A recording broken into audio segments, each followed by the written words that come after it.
Well, when we were going to school, what do you call them? We used to have to, when we come home from school, we'd have to go into the farmer's house, farmer's yard, and get, what do you call them, chaff for the bed, put them into a tick. That's right. And bring it home for the bed. And we had to sleep on that. Oh, we had to lovely. get that every year. We only did for the year. You see? The mills. Yeah, to the mill, for the big mill. And then when the lads used to get the sticks with the rats and kill for every rat they killed, they get so much for the rat. And away with you now. Well, in regards to that, my granny... And then we had our charges. Yeah, I know. We had 2 girls for the geraniums, 2 for the fire, 2 for the clothes, bringing up the clothes for the children. And the carpet bag for the papers. For to take up the papers. That's right. Yeah, and we used to take them on the green. Yeah. You know. Then you and 2 then at the gate. Yeah. For the children to make sure that they get across the road safe. You know. Then we'd have the graveyard and get sprigs for the fire. Yeah. And the cooking. What is about the cooking? We cooking on a Tuesday and laundry on a Thursday. And Mrs. O used to go down, send down for all her gear for to wash for them. Yeah. Wash. And she'd go round you with a stick to see what way you were doing the cabbage. And I want to see, she'd go round to see the way you clean. Yeah. And you have to put your hands like that. And the nails. Yeah. And then she'd see your boots. And she'd say, turn around the heels. Let's see the heels done. Yeah. Because a couple of them had the front shining and the heels was white. Yeah. Someone used to wipe them when they go into school with the dishcloth. Clean them with... And you had a job of bringing some of them to the pump and washing them. And young cruises, the green, you know. Yeah. Oh, we all got every job anyway, we'd have to water the geraniums every week too, for that too. And then there was a spool hanging on the wall if you wanted to go to the toilet, excuse me. Yeah. But then when we'd have a calcium With examination... a cord on it, and you bring that with you and you hang it back on the wall. And where would you go to the toilet? And you wouldn't go to school with a frock. It was outdoor toilets. You must have a bib over the frock, no matter if it's made of silk. Oh, lovely. Or satin. Grand you pillows. must have the bib over. Lace ones. It's not. That's right. Yeah, yeah. Lovely. Yeah. Then we had cuffs and small aprons and all like that. You know? That's for the cookery. For the and the laundry. And the laundry. Yes. So we all got jobs to do, but we used to go down Hans Lane for springs as well. Yeah, we go, and then we go over to Billymore for tuppenny bone. Tuppenny bone. Like a half a brat. That's right, the Chester cake. Chester cakes and all that sort of thing. We often got them there for our lunch, buy them for our lunch. Yeah. And then we have to have a halfpenny for a nib. Oh, halfpenny for a nib. We have to have a halfpenny for a pencil. Yeah. We have to have a halfpenny for poor souls. Yeah. Every year. And a halfpenny for, what else? Was something else for a halfpenny? Yes. What the other thing was for a halfpenny? Oh, she keep you going all right. Yeah. But one time we got out Lizzie, to she's school. calling me Lizzie to take them up here. And we went to a funeral in the church, the Protestant church now. Yeah. And we went to Mass and all, and then we come out and we buried the woman and all, and we first seen Ross in the morning, who was at the funeral yesterday. Yeah. And we told many of us was ahead and all. We had to go to the priest, go to bed. Oh, and he wasn't going to give us absolution. absolution. Or daring to go into, put our foot inside the church, Protestant church. I thought he was a Jensen, you know. And then you had to go to the church every day after 3 to pay a visit. And not to go in, so if we no hat, no cap, no anything, we had to put our handkerchief over our head. That's right. We weren't allowed to go in with it. No, not allowed. Is that right? That's perfectly right. We must put something. Did you go in with nothing on your head? No, slap. She'd slap you for doing that, wouldn't she? That's right. I used to clean the houses for every old lady for the first Fridays. And she kept the hens in the house, behind the door. And she'd say, Lily, the first thing you can do is to see that black hen lay the white egg, and then I'd start my work to do the house. And then she used to make a dumpling. She'd have the pot of water boiling, and she'd make it round. She never spread it out, that was the dumpling. Flop that into the water, and it used to be gorgeous. She'd have that with custard. Now, you start. Yeah, and we used to change our lunches going to school. Oh, we bring our lunches to school. And there was a girl beside me, Katie Carton, and she used to have onions on her lunch. I'd have jam on my lunch. And she would give me the onions and I would give her the jam. And then Katie would get a slap when she got back because she was jam from here to here. There'd be blackberries. Yes. Where did you get the blackberries? Said you get it from me, and I got another one for giving them to her. Yeah. So then anyway, I was down with Miss Riley down in the top shop. And I had to stand on a box to serve. She was Mrs. Murray's aunt. She wore dark glasses. So I used to link her down there to that little chapel of Fulham's down there. So anyway, it was Nellie Williams was her name, was married to Dan Sherry now. She was there at the same time as me. And she had a brother, Jack. He was very sick, and he used to come down to the pub, you see, and when we'd be bottling, he used to be dribbling, you see, the lemonade, and he used to get down and suck that, you know. So then I was took from that down to the lower house. I was the first to open that. And it wasn't half done, the counter, you see, and Mrs. Mooney now, she was a little shrewd at that time when she came to Miss Riley, her aunt. So I was the first to open that pub down there. My mother's mother died very young, Yeah. and mother took them over, the lads, to rear them. But this, Jemmy was in 1916 anyway, he came in this morning to get his breakfast. And then comes this big bowsy of a lad, one of the 1916 crowd. He says, out! Remember saying that? Mother said he's getting his breakfast. He wants no breakfast, get out. And he took the gun like that to shoot him Yeah. in the house. Well, they were after he had to get out and get up in the lorry with the rest Joe of them. Johnny Devine Okay. and Tom McCarroll over there. And who else? Jack Hoynes. And who else? That's the thing. Do you remember the time But, Brian had the top house? Huh? O'Brien, when the Black and Tans came. O'Brien. Yeah, remember? That the girl had to run round up to Hans with the money. And there was an old man, they called him the street me, and he was beside me, and he had a loaf in his arm, and he said, hands up. And they took all the whiskey and everything out that night. Oh, the pub. You remember the pub? You remember the that? pub, that's right, yeah. Oh, I was But sad. they were standing, coming down this way one time, the Black and Tans were, and who was crossing the road? Only Paddy Doyle. Yes, right. And he went across the road and up the way to church. Yeah. And some of them shouted, is that Doyle? And some of them said, no, that's not Doyle. Yeah. Only for that he was shot He dead. was shot dead. Yeah, isn't that right? That's right. Well, Joe Mackey had the butchery up here with an old lady, Miss Clark. And they were looking for him that night. And my father and my stepmother came up to the Thatch house. So he left his own house anyway, but we used to be afraid of our life. We used to go up the lane there, the Black and Tans, to look for Joe It was an Mackey. awful time that time. Wasn't it a terrible time? That's right. Do you remember the Remount farm? Oh, did I do? Yeah, that was a lovely place. Used to go up there with Tiny Haslam. Remember Tiny? Yeah. He used to go up there, it was a pal of mine, he used to go up to and get the milk and all. That's how Miss Riley made her money, you know, there was the what do you call them? What do you call them? Remember the lads in the union, wasn't Yeah. wasn't Germans, no. They were all over in the old union there, you know. Yeah. I don't tell. Johnny Devine was nearly gone one time, remember that? That's right. They That's went over to Minnie's and knocked at the door, and Minnie didn't open it, and he gave it a kick, and Minnie opened it anyway, and they were looking for Johnny. She said, he's not here, he's not here. And Minnie was afraid of her life. He was in the wardrobe, standing in the wardrobe in the room. Minnie was afraid of her. But lucky enough, she says it went off. He was in the wardrobe standing. I just Afraid of us, afraid no, of you'd be life, afraid of your yeah. life for them, you know. Yeah. They look at them and frighten you. But the girl happened to go out, she got out the back with the money up to hands out of Brian's. Brian's got that place, you know. Well, Oh, tell no. me, I wouldn't like to see you coming back again anyway. did the standard of living actually improve when the British left in 1922 or 23, thereabouts? I don't think so, did it? I don't know. I don't think so, no. Were there tough times after the British went? Oh, it was, yeah. Yeah. The poor old people had none, but I never seen them as happy. I never had a curse or nothing in the house, did you? Ah. We never had them cursing the way they're cursing. Oh, not at all. Not They at wouldn't all. course. They Not didn't at all. have They a were course. all nice old Yeah, people. yeah, And yeah. there was Mrs. Clinton and Mrs. Taylor and Mrs. Healy and the jungle sales and all, and you get an old coat there that used to be Miss gorgeous, McDonald for 5 shillings. You know? Drummond over there. She walked Stop. every morning over there from Baldrummond. Every morning to Mass beside us there. That's And the right. church was there at our place, yeah. And old Mrs. Rooney used to be very good to the poor. There was an old lady over there, the name of Katie Andrews. And she used to bring a wine and a cake for Christmas, and she used to give me the cake. I used to clean for her too. And I used to get the sprigs for her as well. And she wouldn't come out till night. And she'd have old red rags around her feet and a red petticoat, you know. Mrs. what you I call her know. over there, Mrs. Rooney Raheny. You didn't know her, Miss Kelly, Oh, no. she was a topper to the No. poor, wasn't Well, she? she used to come in there every morning, and she used to come in a lovely Napoleon trap, and she had put a ring there in her wall, and that ring is there yet, That's right. that she used to tie the pony to.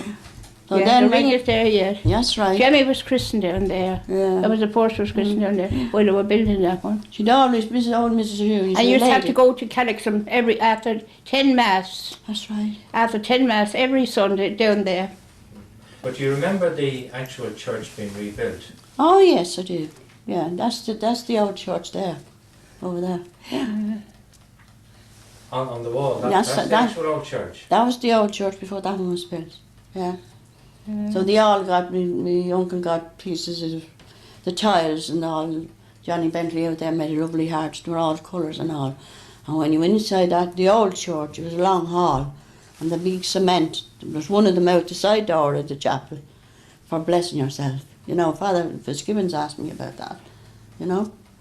So they built it nearly the same as the old church. Well, that was a jubilee, and it came from, though Dan Sherry said it came from Swords. Oh no, from Donabate, sorry. But it came from Rush and Lusk, and the Dwarf Moor girl is in it, and a Frank Clark that lived down there, and old Mrs. Clinton that lives below in that big house of Dr. Riley's. See, Mrs. Clinton down there, yeah, John's they're all mother, ladies. she's a saint.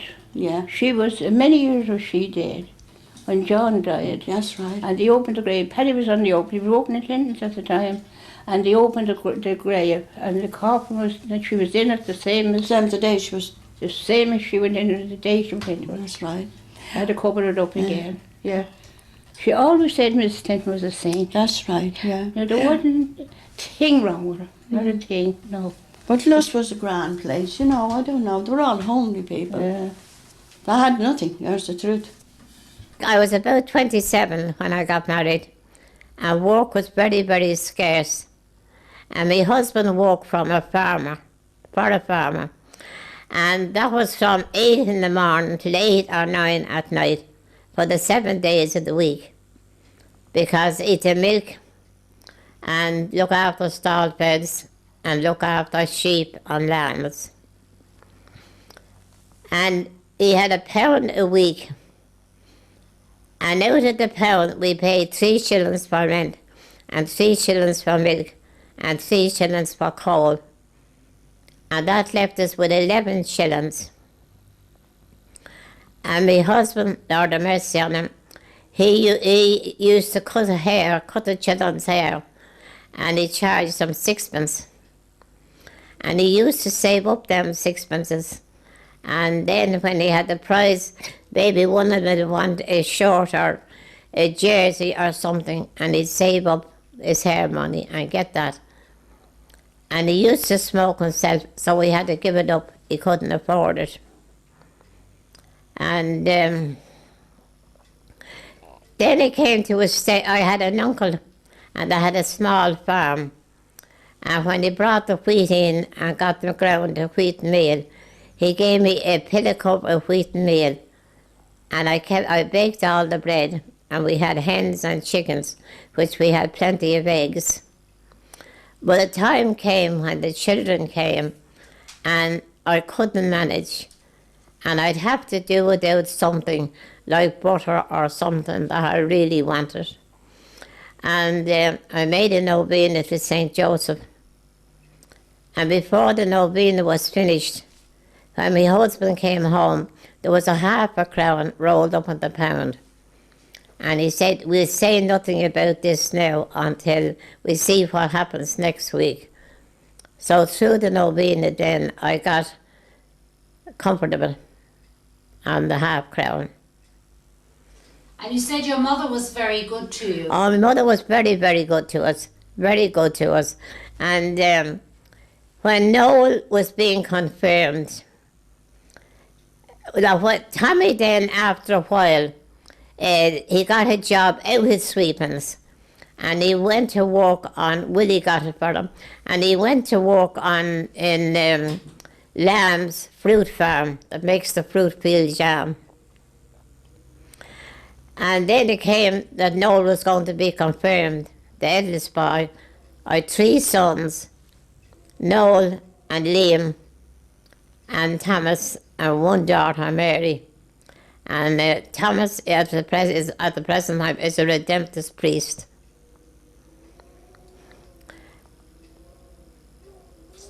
And what do you think of Lusk today as it is today? Pardon? What do you think of Lusk today with all the new people in the area? I think it's very, very sad at the present time, because at that time everybody was, like we had all classes sodalities, the men's sodality. And when the men's sodality, a woman couldn't go because the church would be packed. And we had the women's sodality, and the children and Mary, and the novena. And at the present time, there's no devotions whatsoever. Only the Mass on the Sunday, and Saturday night, and Saturday and Sunday. And do you think things have changed very much around the area? Oh, things have changed very, very much, because in olden times, this was a very, very small village. And everybody, I lived for 13 years on the green before we came down here. And we had the best of neighbours. And they'd always come in and out for the season. It was real friendly. And one especially was Maggie. Well, all the neighbours were very, very kind. But there was one, Maggie McAnally, Lord of Mercy on her, and I saved up when I was on the green, and I got a new coat and hat. And one of the neighbours came out anyway, and she said she congratulated me on the coat and the hat. And she said, your coat is lovely, but the hat is too old for you. So I said, next Sunday I'll surprise you. And about 6 months before that, Maggie McAnally, Lord of Mercy on her, gave me a lovely straw hat with a big rose in it.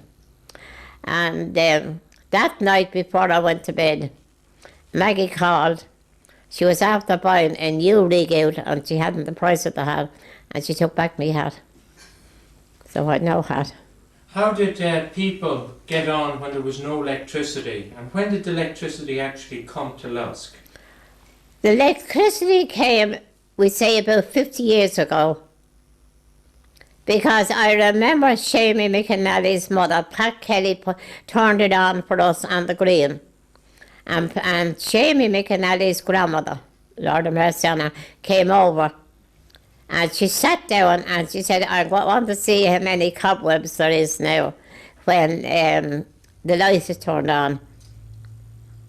And there was no cobwebs. What about radio and television? Do you remember the time when there was no radio? Oh, I remember we had one of these big gramophones with a horn on it. And we used to get, what they call them? Don't you know, they're like tapes you put on the... Records. Pardon? The records. Records, you put on the records. And we had that for years. And then we got, the first wireless we got was that one up there. It's up on top.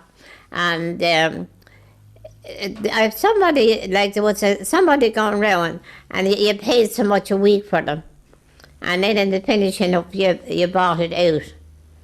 Well, that was our first radio. But I think at the present time, in olden times, now, when you sat to a meal, everybody was chatting and talking and laughing. But I think now that they're constantly looking at television, that's all gone. And like you miss that. You miss the whole life in the chatting and talking. Do you remember when they used to have the shows in the library in the good old days? Oh yes, there was great concerts in the library. Great concerts in the library. I'll forget at the present time, like my memory is not the best, but there was really marvellous concerts in the library. And then when we came down here first, that was a green field. A green field with sheep and cattle in it. And Tommy and I, Lord of Mercy on him, used to, it was Sunday, we walk across that field and you could keep on walking until you got down to the strand. And now at the present time there's about 400 houses in it. So that's a big change. You were born in 1903. That makes you're almost 90 years of age. Yes. So you have quite a long memory of history that have taken place in the past 90 years. Do you remember any stories your own grandparents told you about Lusk, way back, say, in the last century? Well, Lusk, everybody was the one. There was no such a thing as, we'll say, there was no such a thing as, one person being grander than the other. That everybody was the same. And there now, for instance, are all souls. And you'd always leave the place real clean.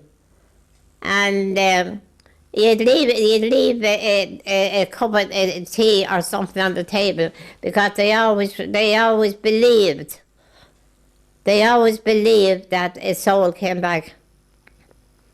And now there's, in my experience years ago when we were very young, and you'd be woke up at night, and this is the truth, with nail boots walking around the house.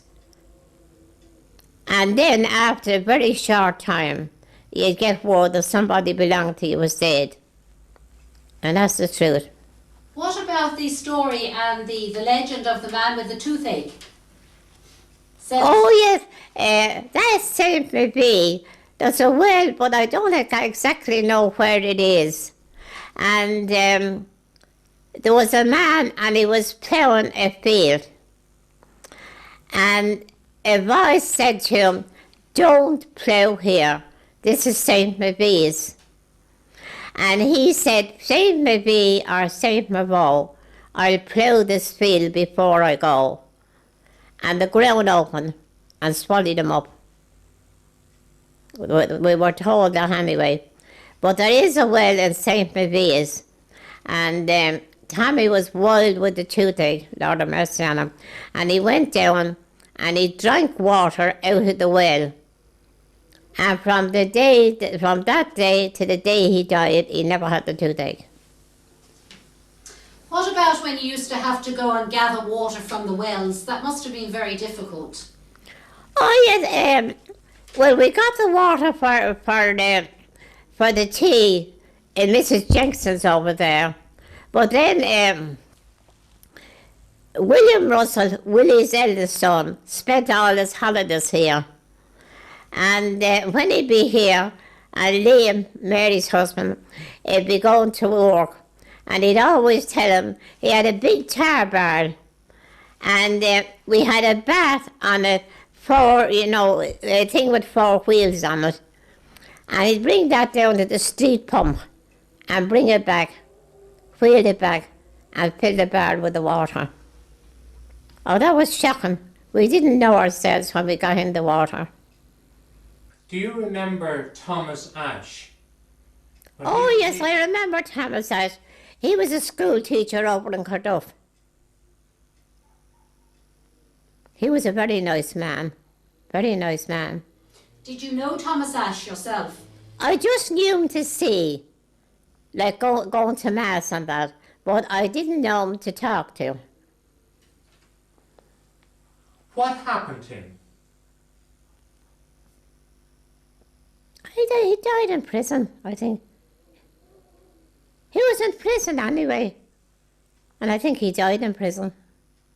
Yeah, he was part of the uprising in 1916. Oh yes, he was. Do you remember the story about the lads of Lusk going out to fight the Battle of Ashburn? Oh, I do. Can you tell us a little about what you remember? Like, I only just remember, who that they were. And there was 1 or 2 of them shot. I forget their names now. You see, there was a lot of IRA in Lusk. And, there was a lot of them in prison. And there was one of my uncles as well. He was married to my mother's sister, and himself and his son, they were out in the rising, and they were in jail for a long time. I'll tell you a laughable one. It was about the Auxiliaries. They had clothes like the policemen. And on this Sunday, I was down at the square playing, and then they come down and started to looking all around the place into Murray's. But Brian Manny had a shop, little shop there. And the lads used to gather playing pitch and toss, and Brian used to sell small things. But the Auxiliaries went over and made them all put up their hands. And he was coming out the door with a bit of a loaf of bread and a bit of butter in his arms, only the strikey McNally. And the poor strikey that would put up his hands, all he had to do was put the loaf between his legs on the butter and put up his hands and hold up his hands like that. And there he was with the loaf and the butter between his legs and his two hands over his shoulders. It was laughable to look at it. It wasn't too laughable.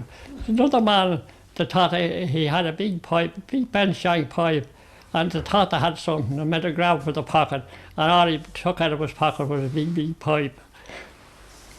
So they went away then. They weren't as bad as the Black and Tans. They came on in the broad daylight. Auxiliaries, they call them. So I remember when they were released, and 1917, and the cars came from Dublin, and all the village walked up as far as Morgan's Bright Tree, and met the cars there, and brought them down to the library.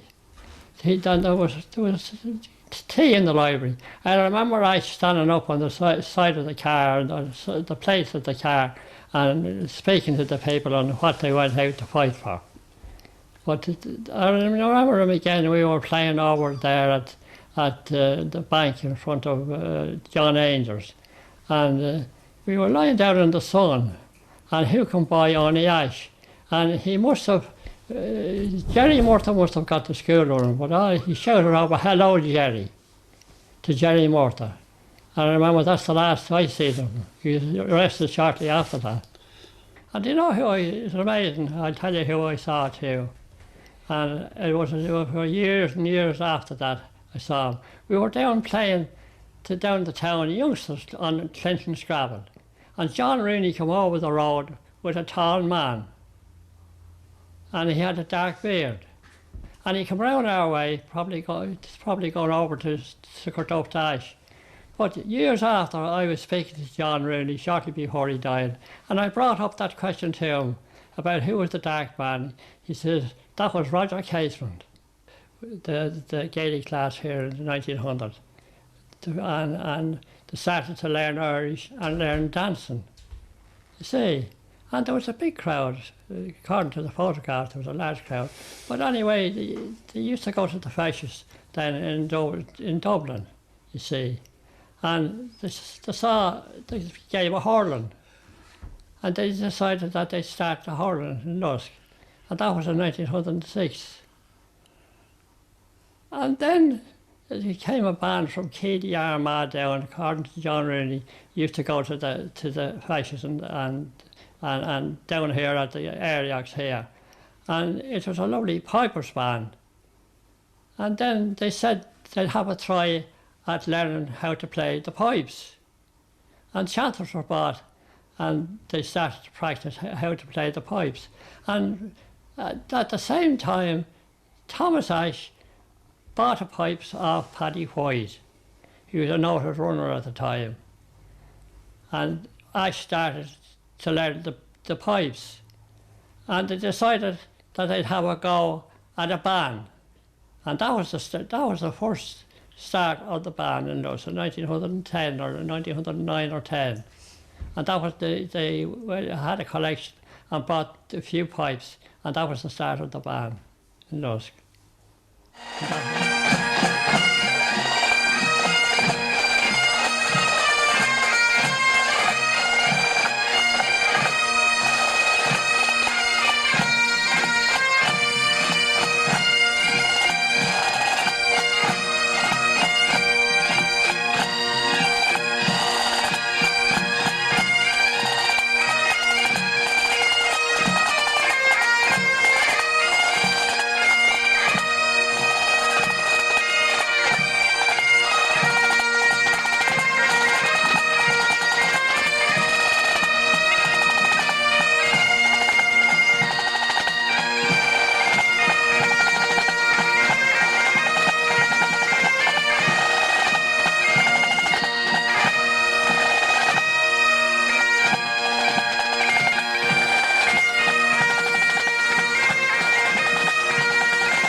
Charlie Hurley, you've been president of this band for a long time.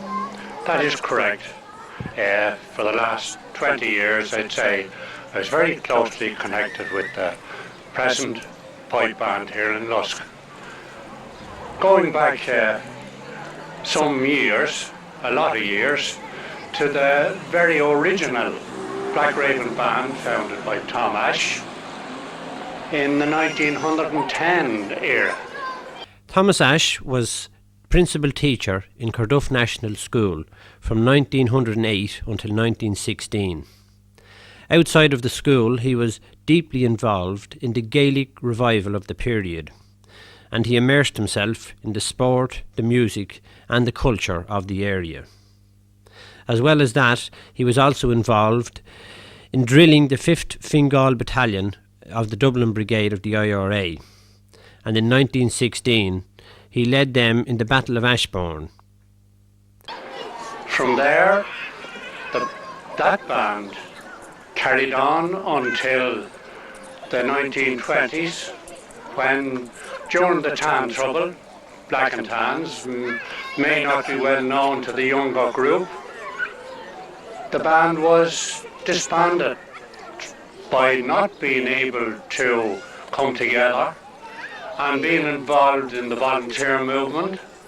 A lot of that band took part in the Battle of Ashbourne under the command of Tom Ash there, but the band foundered, and the Tans in their marauding through the village took in the instruments and destroyed a lot of them.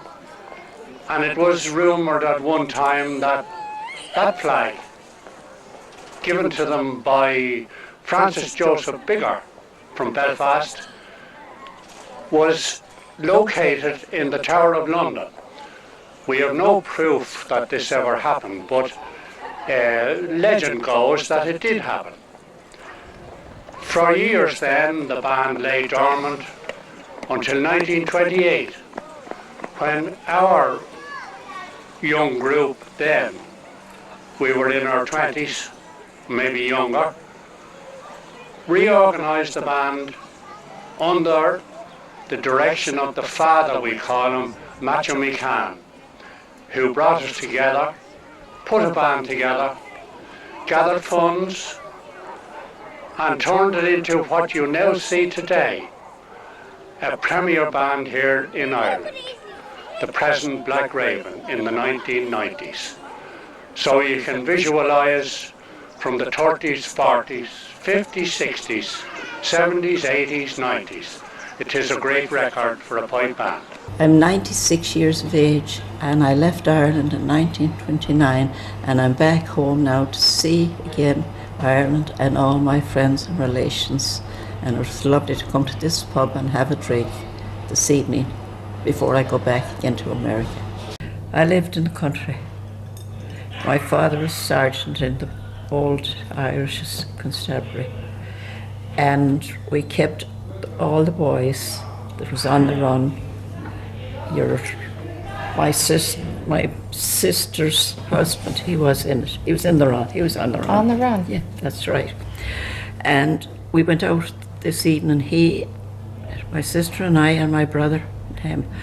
And my father was up, and he was having one of the sheep was having a little lamb, you know, and he was up and he had a bottle of stout, and we got in around. We were coming back from the village up in our cousin, he had a pub, and we were coming back from the village, and we got back into the house maybe around 12:30 at night.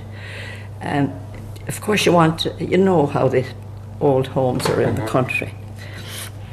The rooms, the bedrooms, and then they have like the lofts, you know, overhead.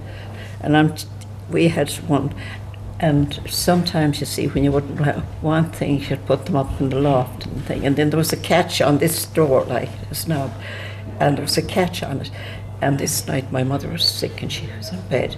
When we got in, it was about 12:30 at night.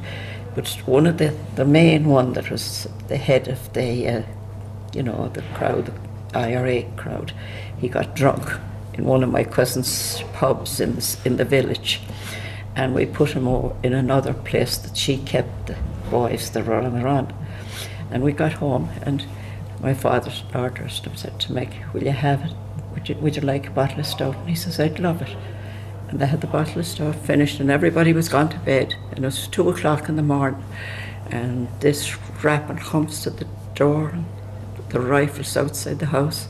It said, you're keeping the boys on the run in here.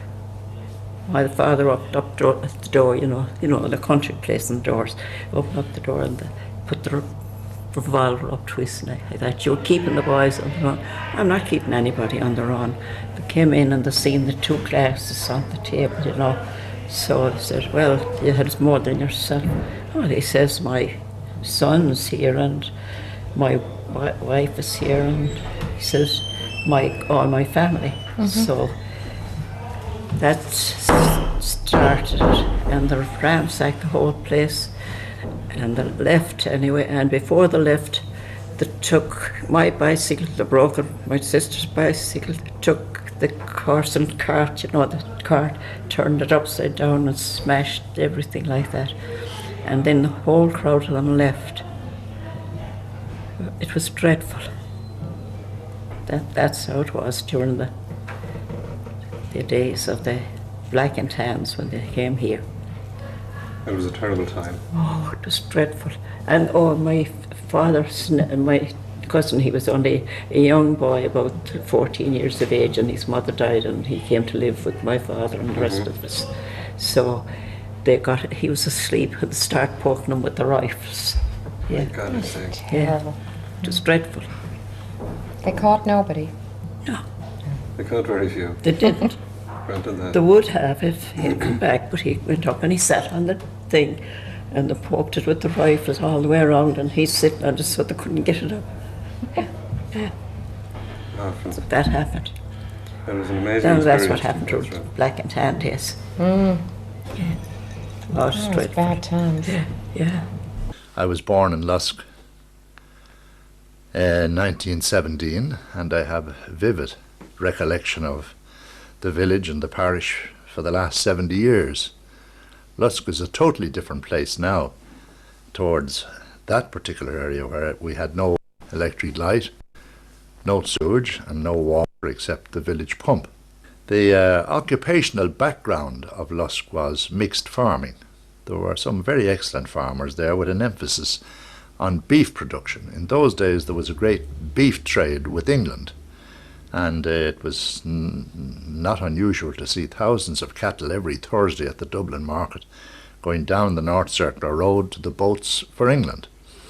And the Lusk area produced its maximum of that type of business. We had very excellent farmers, and if you start from the Dublin Road into Lusk, you had the Morgans, the Taylors, Thomas Murtha, the Clintons. Up the road then you had Sweetman's, and back up the other way McNally's, Peter McNally, the Jenkinsons, and then up the green where you had smaller farmers, but they wouldn't be so deep in the beef business. Well then, to give you an idea of how extensive it was, if you go out to the east side of the parish, you had the Rooneys of Ratheny and the Bells of Horstone and the Clintons.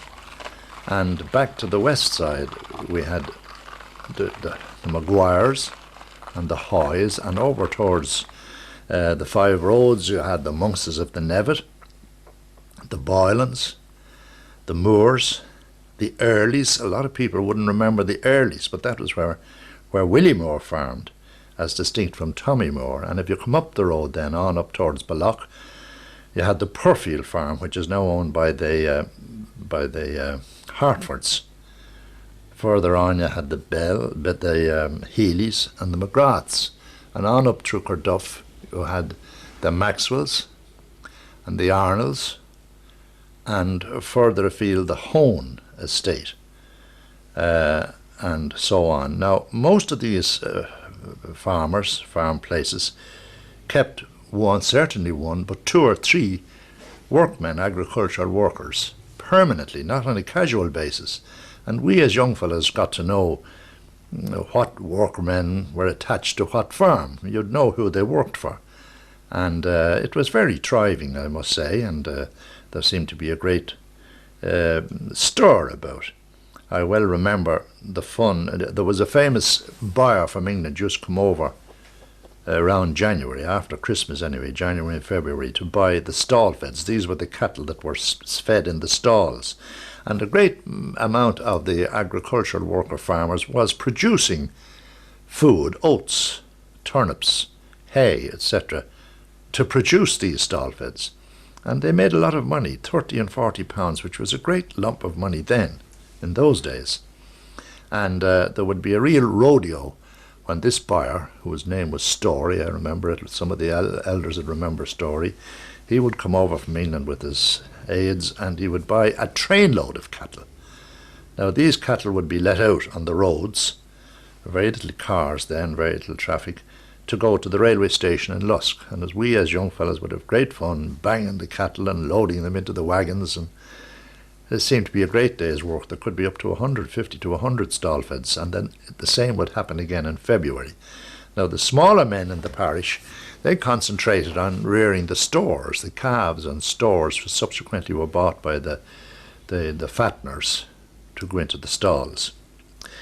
There seemed to be very little. I remember the village square well. It was a very attractive place, and there were eaved, thatched houses there, and there were big stones at the bottom of these, where the elders, senior citizens, used to gather, sit there, 6 or 7, and there were famous characters like Bill Sherry, the Yank Gray, Jimmy Flanagan, the 60 Smith, Bill Gray, and various people like that who would sit down and while away the morning or the afternoon talking or smoking. They were elder, of course. Well, then we had 2 tailors in Lusk. Mickey Cruce was one, and the other was Jem, not Jimmy or James, Jem Donnelly. And Jem had it was a funny old fellow who had a long beard coming down, and he had a famous wife, Leisha Donnelly, and Leisha was a very hard sort of woman, and had her own particular edge on life. But Jem, when he'd be finished sitting on his tailor's board, tailor's whatever they call it, would step down about 5 o'clock in the afternoon and just rambled. He was on the station road, just a few. When I say station road, I mean only a few roads up, opposite the Hill House. And I forgot to mention Murta's of the Hill House in the farming and cattle production. But he'd ramble up to Murray's, have a couple of bottles of stout. But this particular evening, he seemed to have had one over the 2. It was a very warm evening, sunny evening somewhere, and he went over to the stones, as we call them, and he sat down, and before long he fell asleep. And some of the good boys came along with the scissors and they cut half the beard off of him. And he didn't realise this. And he went home to Leisha, and she threw a fit, and she came up to the corner, as we call it, to know who did this on Jem, and there was a great ructions. So I think he had to cut the other half off to measure it and let it grow again. There was good fun there. Then that was the collecting place for the village, where people of all ages and all, more or less all classes, gathered there, particularly at the weekend, just to chat and talk and go over accounts of the week and the various happenings, because there was very little other ways, there were very little other occupations. Hurling was the chief occupation in Lusk. They hurled and hurled and hurled. And their skills weren't great. They thought as long as they were pulling hard, they were hurling well. And I suppose they might have been frightening and intimidating to opposing teams. But they won the Junior Championship in 1910, the Fingal League in 1926, and the Junior Championship again in 1933. They had won the league in 1932 and the Intermediate Championship in 1934. And they then went to play senior, but it was impossible to play senior, a village team to play senior, because the senior hurling in Dublin at that time was comprised of the best hurlers in Ireland who played for University College and Fogs and Commercials and all these teams. They were brought up from the country to play with them. Well, they also won the hurling championship in 1951 and the Intermediate League in 1952. So you can see where there's a connection. 10 years space. Unfortunately, it's died out now because hurling had become too expensive, And in the modern era, there were too many easy ways of entertaining one without getting fingers broken and blood spilled here and there. So there were characters then. You see, I'll go back first of all to talk about the beef. The great beef trade in England gradually evaporated towards the 30s. Why? Because we here in Ireland were paying land annuities to England. That was part of the treaty arrangements with the British in the 1920s, whatever went on, the negotiations went on at that time. We paid land annuities, which was immoral and wrong.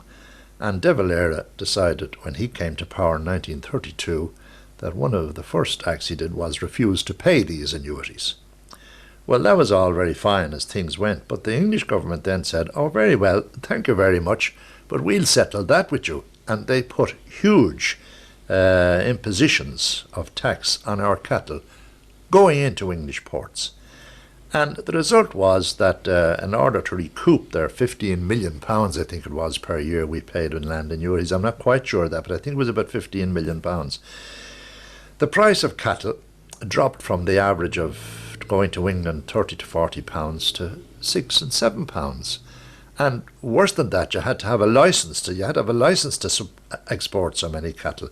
And farmers suffered a terrible loss, and there was a terrible decline in agriculture at the time because we hadn't developed as a corn producing country. We had only grown oats and maybe a bit of barley, very, very little wheat. And it changed then. There were no tractors then, by the way, none at all. And each of those farms that I spoke of would have at least 2 horses, and some of them 3. And we also, as kids, knew what horses belonged to what farms, whether by their colour or by who was driving them or what. Now, the whole farming scene changed then, and we had to gradually get back into mixed farming.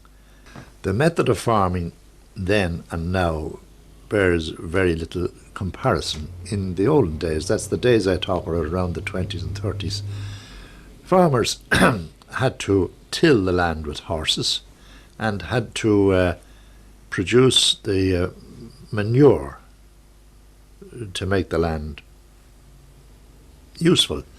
You see, there were no artificial manures then, and therefore production was controlled mainly by the amount of manure was available to a man. This came from the cattle sheds, mainly. Fellows from Rush who had no cattle, because they had no grassland, had to draw the manures from Dublin. But here in Lusk, we had plenty of manure. And goodness knows the cleaning out of sheds and the building up of banks of manure and then the transporting of that onto the land became a great occupational effort. And there was a lot of poverty. The wages of the agricultural labour at that time was 15 shillings a week, as far as I remember, and I well remember it going to £1 a week.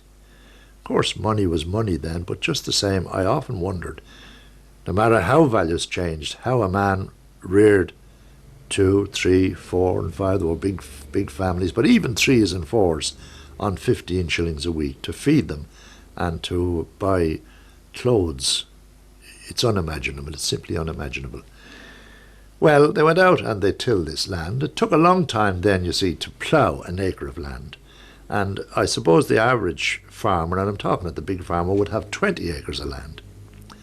And that took a lot of ploughing, and it took a lot of tedious harrowing and drilling and work, so that they were occupied the whole year round, working the land. Now that has changed with the introduction of the tractor, when you can go out and plough 5, 6, 8, 10 acres a day and develop it, and they've all possible machinery nowadays for doing anything that's necessary on land. The opening of drills and planting of crops and lifting of crops and lifting of potatoes, that has become a completely commercial exercise. I often joke my sons about the fact that they don't have to use muscles at all now. They've only to press electric buttons or tractor buttons and everything happens for them. Of course, that takes its toll too. They have to work long hours, but the production became tremendous. And that, incidentally, was one of the reasons why trade lessened considerably between Ireland and England. England was a very poor producer for itself, and they imported, I suppose, 80% of their food. Well, with the war, they found that it was necessary to increase this production. And with the aids and artificial manures, their production came up to such an extent that they are now almost self-sufficient.